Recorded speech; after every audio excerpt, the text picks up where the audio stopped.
So everyone, welcome back to another video. তো শাকিব খানের পরবর্তী ছবির মোটামুটি অভিনেত্রীর নাম তো জানা গেছেই, বাট শাকিব খানের প্রিন্স ছবির অভিনেত্রী কে হবে এই বিষয়ে কিন্তু এখনো পর্যন্ত কোনো রকম ভাবেই কিছু জানা যায়নি। কারণটা হচ্ছে যে শাকিব খানের প্রিন্স এমন একটা ছবি হতে চলেছে যেটা নিয়ে মেকার্সরা বেশি কিছু তারা রিভিল করতে চাইছে না। কারণ এই ছবিটা খুবই বিগেস্ট লেভেলের আসতে চলেছে, বড় প্রযোজক মানে বড় লেভেলের একটা স্কেলে নিয়ে আসতে চলেছে সিনেমাটাকে। বাংলাদেশ চীন দুজন সংযত প্রযোজক হিসাবে এই কাজটার মধ্যে অ্যাসোসিয়েট থাকবে। এছাড়াও এই কাজটা শাকিব খানের, এটাই দাবি করা হচ্ছে যে শাকিব খানের কেরিয়ারের সর্বোচ্চ বেশি কালেকশন, মানে সর্বোচ্চ বেশি বিগ বাজেট সিনেমা হতে চলেছে এই সিনেমাটা। যেটা বরবাদ তার লাস্ট ছবি ছিল, যেটা সবচেয়ে বেশি কালেকশন ছিল, তার চেয়েও নাকি সিনেমার কালেকশন নাকি অনেক বেশি।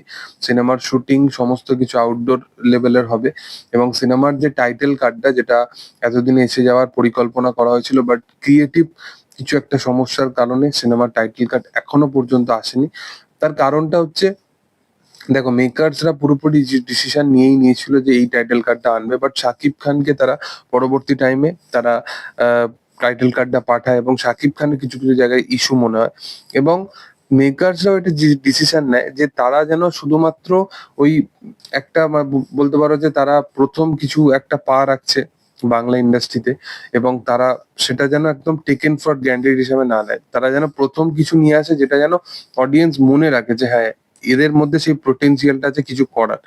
তো সেটাকে মাথায় রেখে আমার মনে হয় তারা আরো কিছু বেটার প্ল্যান করছে অ্যানাউন্সমেন্টের জন্য। যেহেতু এতদিন যেহেতু টাইম লাগছে, তো এক্সপেকটেশন সেটাই রাখা উচিত। এবং আমার মনে হয় যে অ্যানাউন্সমেন্টে শাকিব খানের কোনো লুক বা কিছু থাক না থাক, অ্যাটলিস্ট তার একটা ভয়েস ওভার রাখার জন্য পরিকল্পনা করা হয় মেকার্সের তরফ থেকে। মানে সেটার জন্য একটা ভালো ডায়লগ দরকার, যেটা সিনেমার এসেন্সের সাথে যুক্ত থাকবে, সেরকম কিছু একটা দরকার। তো দেখার যে সেটা মেকার্সরা কিভাবে প্ল্যান করে। এছাড়া প্রিন্সের অ্যাকচুয়ালি অভিনেত্রী কে হবে সেটা নিয়েও গতকালকে একটা আপডেট উঠে এসছে, যেখানে জানা যাচ্ছে যে প্রিন্স ছবির কিন্তু অভিনেত্রী হিসাবে এখনো পর্যন্ত কাউকে ফাইনালাইজড করা হয়েছে কিনা এই বিষয়ে কিন্তু মেকার্সরা পুরোপুরি জানাতে চাইছে না। কখনো শোনা যাচ্ছে বাংলাদেশের অভিনেত্রী এই ছবির পার্ট হতে চলেছে, আবার কখনো শোনা যাচ্ছে যে এই ছবির অ্যাকচুয়াল যারা পার্ট হতে চলেছে সেটা হচ্ছে কোনো কলকাতার একজন অভিনেত্রী। তো দেখার যে মেকার্সরা আলটিমেটলি কি ডিসিশন নেয়, এবং নাকি শাকিব খান তার যে সমস্ত অভিনেত্রীদের সাথে এই বেশ কিছু সিনেমার সাথে হিট দিল, ইধিকা, সাবিলা, মিমি, তাদেরকেই কোনো এই ছবির পার্ট হতে দেখা যায় কিনা দেখার। তো তোমাদের কি বক্তব্য, তোমরা কতটা এক্সাইটেড আছো কমেন্ট সেকশনে জানিও। ভিডিও ভালো লাগলে অবশ্যই তোমরা লাইক করো, শেয়ার করো, সাবস্ক্রাইব করো চ্যানেলটাকে, পাশে থাকা বেল আইকনটা অবশ্যই প্রেস করো। Thank you all, by.